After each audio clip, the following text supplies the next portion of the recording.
Hey there, coachperryk here, and I'm with my Pasha puppy to film the recap of week 2 of the Ultimate Reset.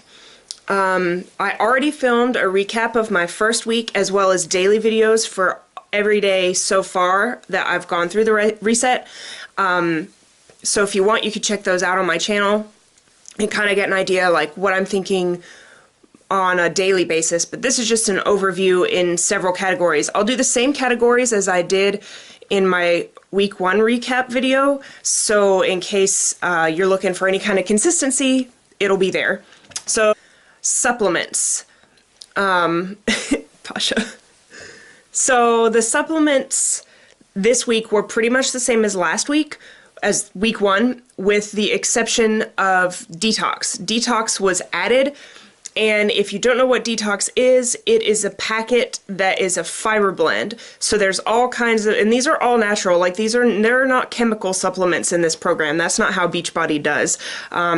Everything is all natural. So the fiber blend is like all kinds of manners of fiber and like chia and flax and all kinds of things. It's all a bunch of good stuff that you've heard of before that you know is good for you, and they mix it all together in a little packet. And what you do is you mix that packet in with some water, you swirl it around, you let it sit for a little while, hello baby, and then you drink it down.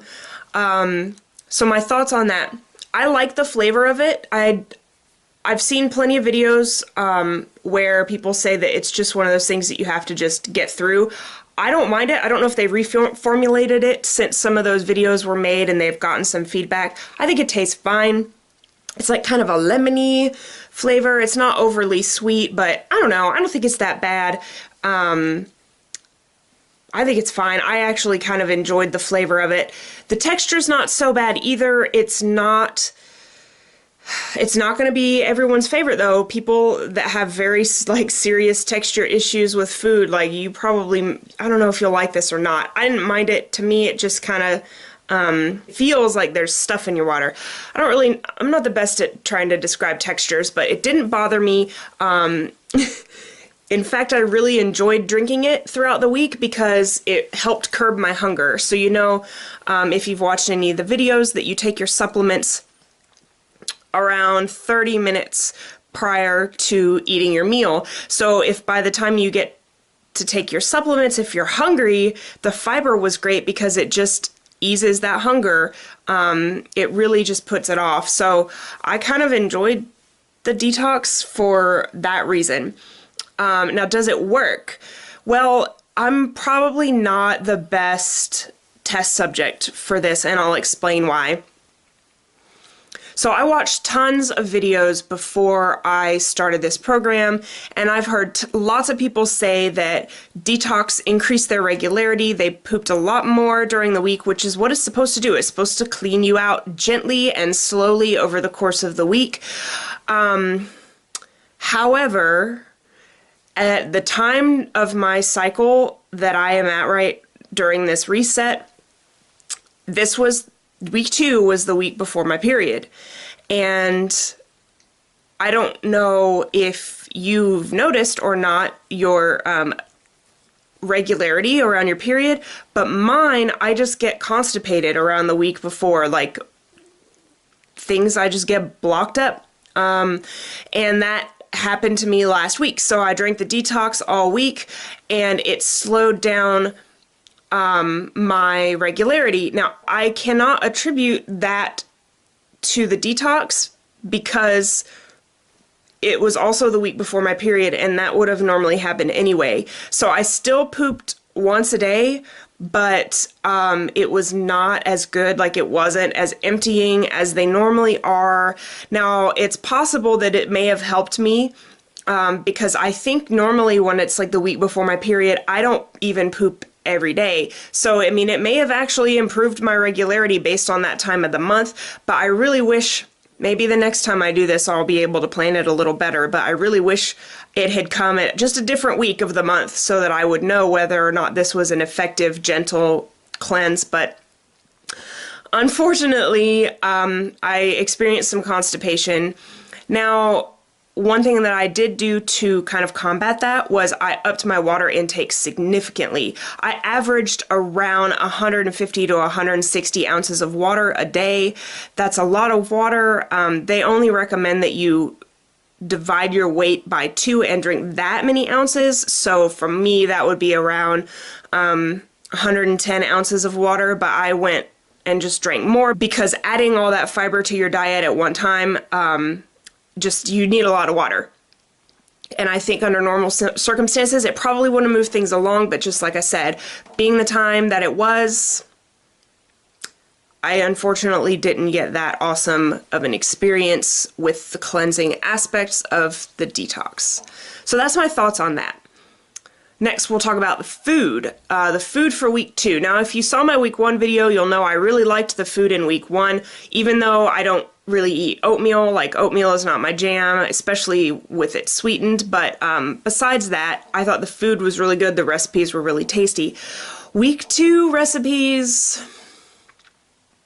most of them were kind of meh. I'm not gonna lie, I didn't love most of them. There were a few winners though. The roasted kabocha squash was really good, and the soup it made the next day. I really did not like the hearty miso soup. I mean, it didn't have a bad flavor. Please don't misunderstand. None of these foods tasted so bad that I couldn't eat them. Like, it wasn't like that, but it was so bland that it was sad because I was so hungry for that meal, but the meal was so bland that it just was not very satisfying. I don't know. The food was fine, but it certainly wasn't as good, in my opinion, as the recipes in week 1. The quinoa pilaf was good. The quinoa and lentil pilaf, that was good. I mean, there are ones here and there that kind of make up for it, but if you find yourself a little bit bored of the food in the second week, you're not alone, but you got to remember that the results that you're after are more important than whether or not you're excited by that particular meal. So don't get your priorities out of line. Just understand maybe the meals will be a little more boring in week 2. I only needed one snack throughout the week. I don't know why, but maybe my body has just gotten kind of used to the reduction in calories, but I wasn't in a position where I was dying for hunger more than one day, and I think that snack was carrots and avocado is what I chose to have, and they give you a list of suggested snacks for depending on the week that you're on, so it was perfectly within the realm of allowance.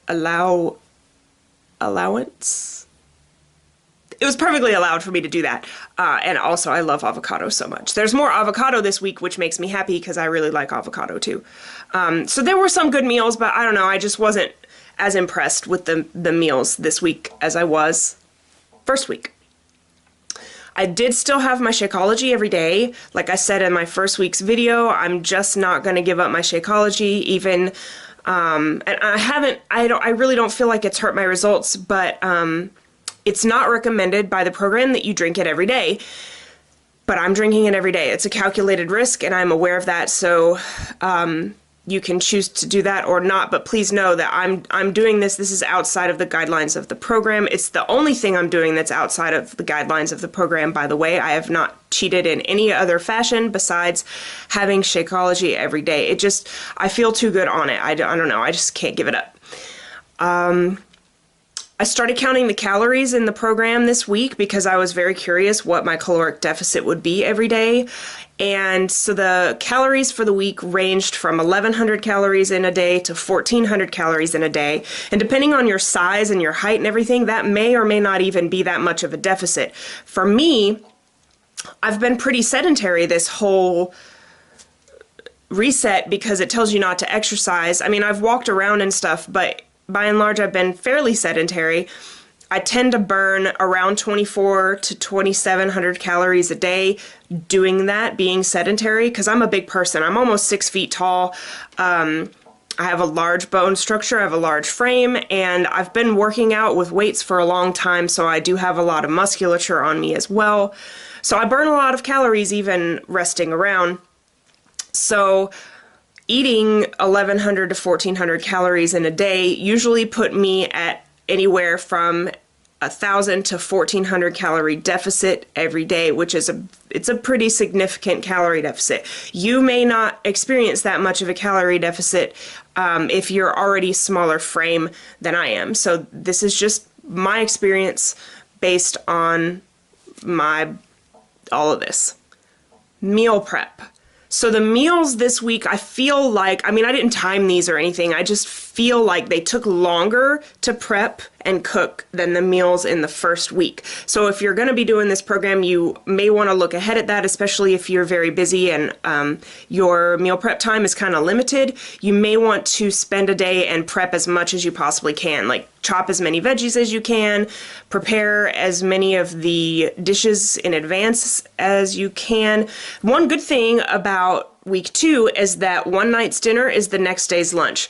So that really helps, because I think even though it takes a little bit longer to meal prep and cook dinner, you can at least get more than one use out of it if you double the recipe or quadruple it in our case, since there's 2 of us.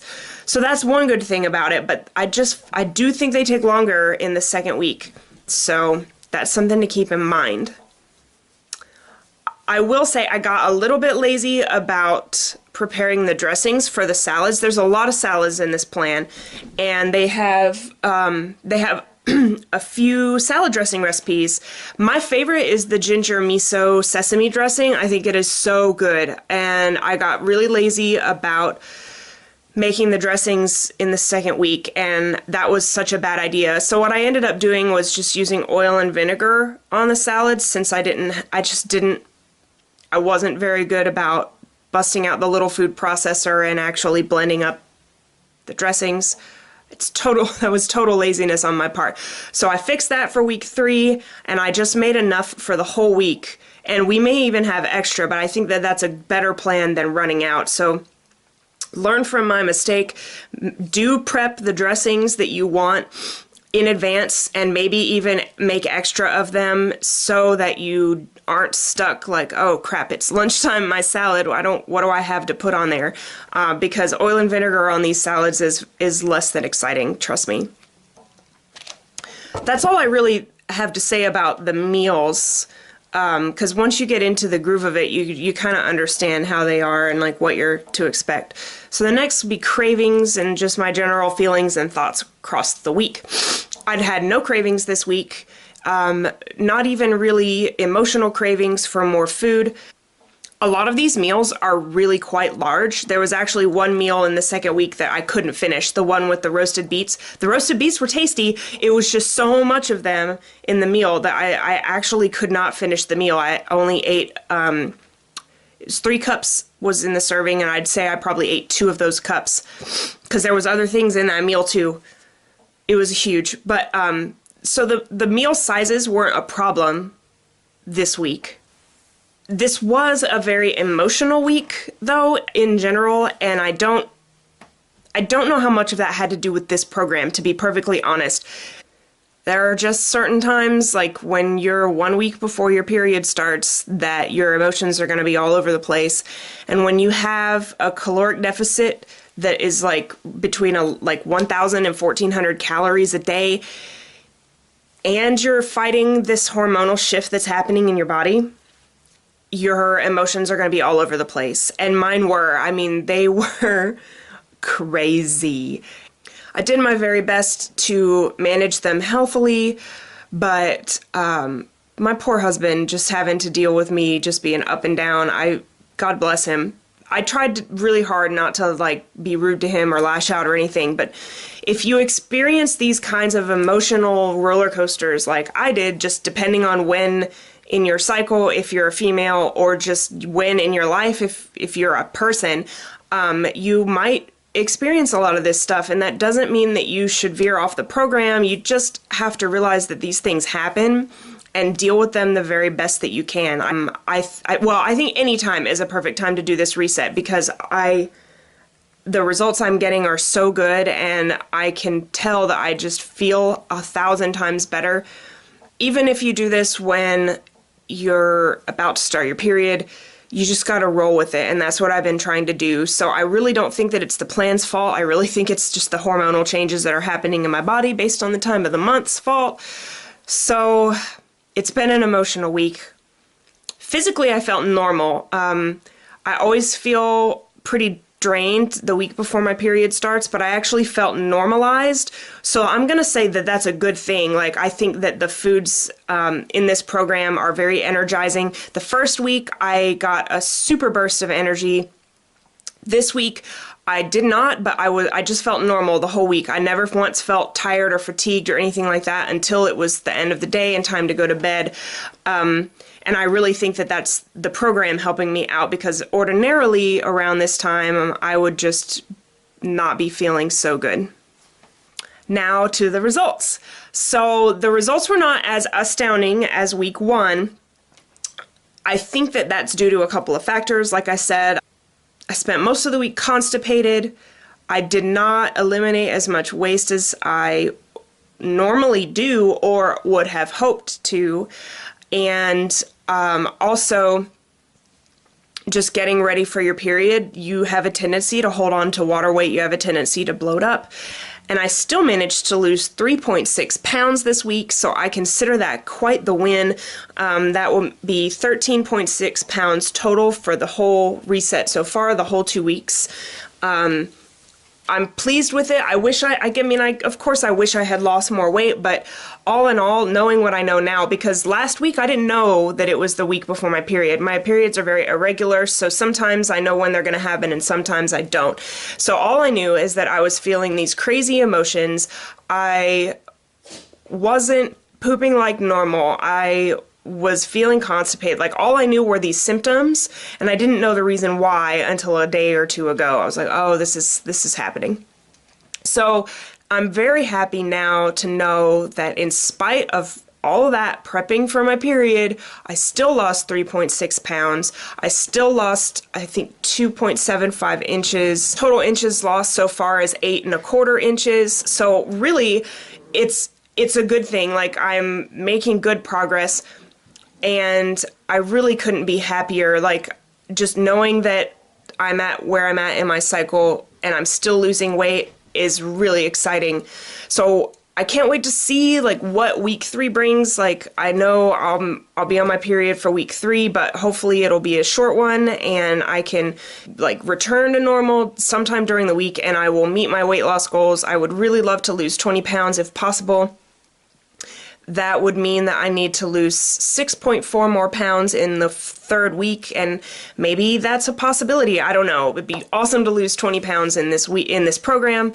We'll see what happens. That is my recap of week 2. If you have questions for me, or if there's something that you wonder that I didn't cover in this video, please comment down below. Thumbs up if you liked it, and go ahead and subscribe if you haven't already to see more about my journey through the Ultimate Reset and just my Beachbody journey in general. I have never been so consistent with a weight loss effort as I have since I found Beachbody, and so I am so thrilled to be a part of the team. I look forward to seeing you in my next video, and I hope you have a great day. Bye!